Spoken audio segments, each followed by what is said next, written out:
Bom dia a todos. Passamos nesse momento a um novo estudo dentro da física e esse novo estudo nós vamos começar falando sobre termometria. Tá? Quando a gente separa essa palavra ao meio, tá? A palavra metria está associado à medida e a palavra termo está associada à temperatura. Então, nesse primeiro momento, nós vamos estudar a medida da temperatura. O que é temperatura? Como fazer essa medida? Tá? Então, esses serão os focos dos nossos próximos slides, ok? A temperatura.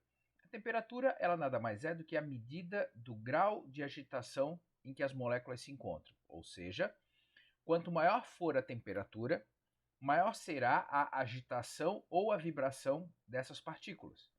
Tá? Da mesma forma, se eu tenho uma temperatura mais baixa, as partículas estarão vibrando menos, ok? Nós podemos ver isso nessa simulação do FET colorado. Então, por exemplo, eu venho aqui e introduzo algumas partículas, tá certo? Nesse momento aqui, a temperatura está 27 graus Celsius, depois a gente consegue e vamos ver como fazer essas transformações aqui. Agora, por exemplo, eu começo a aumentar a temperatura dessas partículas. Perceba que ao fornecer energia para elas, a temperatura aumentou e essas partículas começam a viajar para um lado e para o outro com mais velocidade, ou seja, aumentaram as suas agitações. Agora, se eu começo a diminuir a temperatura, vamos percebendo que essas partículas vão ficando cada vez mais lentas, a velocidade delas fica cada vez menor. Ou seja, ao diminuir a temperatura, a gente percebe que a agitação delas também diminui, ok? Bom, tendo feito isso, a gente precisa entender agora como medir essa temperatura. Para poder medir a temperatura, a gente precisa usar o que todos nós conhecemos, que é o termômetro, certo? Então, esse termômetro, ele vai nos permitir avaliar o quão quente ou o quão frio está um objeto, ok? Então, quando a gente começa a avaliar um termômetro, ele basicamente ele é composto de duas partes. Uma parte onde o líquido fica reservado. Vamos pensar nesse termômetro aqui com aquele que você tem na sua casa. Então, por exemplo, esse aqui é aquele que você vai, essa parte aqui é a parte que você vai colocar em contato com a sua axila, tá? Óbvio que para poder fazer a leitura do termômetro, eu preciso ter uma escala ao longo de toda ela, ok? Senão não seria possível saber qual temperatura está. Só que nós temos um espaço aqui, ó, que ele é bem fininho, e esse espaço bem fininho que está aqui é onde o líquido vai dilatar, certo? E ao dilatar, ele começa a ocupar espaços maiores, maiores e maiores, até que ele consiga chegar ao equilíbrio térmico entre essas partículas que aqui estão com o objeto que se quer medir a temperatura, tá certo?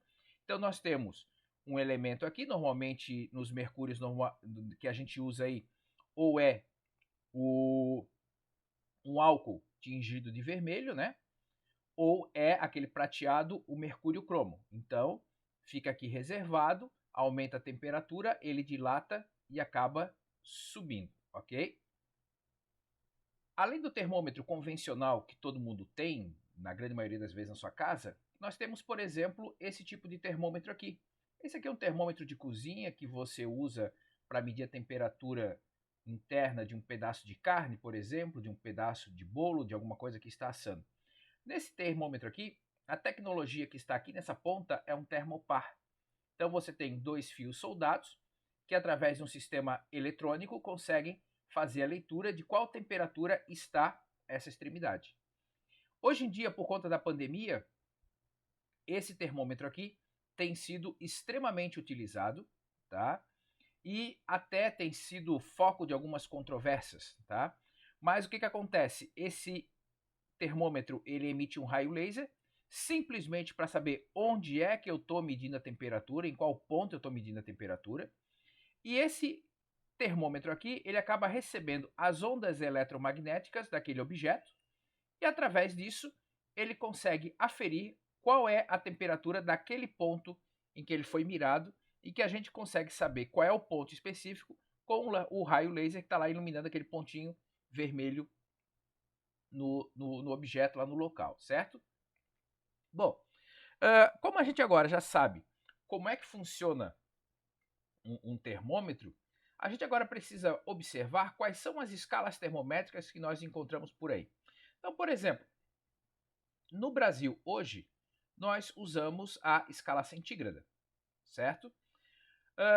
Os americanos usam a escala Fahrenheit, tá? Os cientistas, ao longo de todos os seus estudos, aí, ao longo dos últimos 150 anos aproximadamente, eles acabaram desenvolvendo uma escala termométrica que tem princípios científicos por detrás dela. Então, por exemplo, a escala Celsius, o que aconteceu? Ele foi lá, colocou o termômetro na água quando ela está mudando de estado físico do sólido para o líquido, quando ela está começando a sua fusão, tá? Durante a sua fusão, a temperatura da água se mantém constante e ele arbitrou 0 graus Celsius, certo?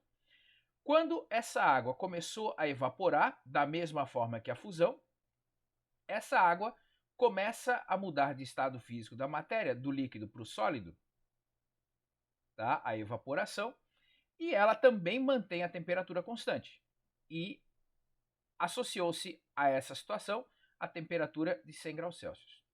Fahrenheit, ele usou uma outra substância, mas quando a gente começa a usar esse termômetro para avaliar a fusão da água e a evaporação da água, esse termômetro nos marca 32 graus Fahrenheit para fusão, 212 graus Fahrenheit para evaporação da água, ok?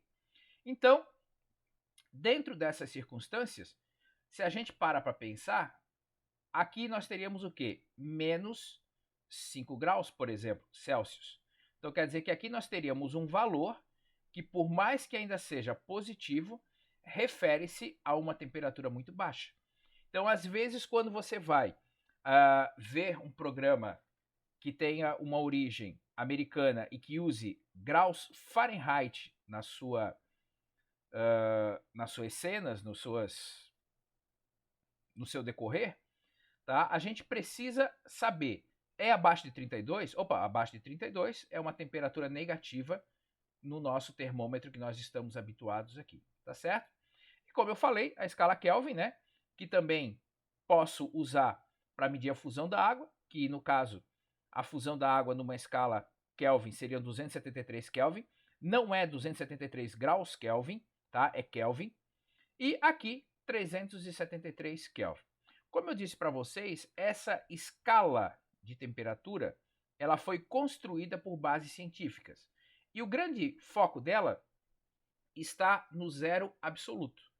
O que é o zero absoluto?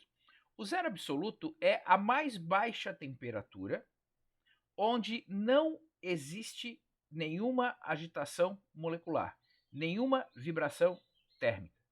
Vai existir menos 5 Kelvin?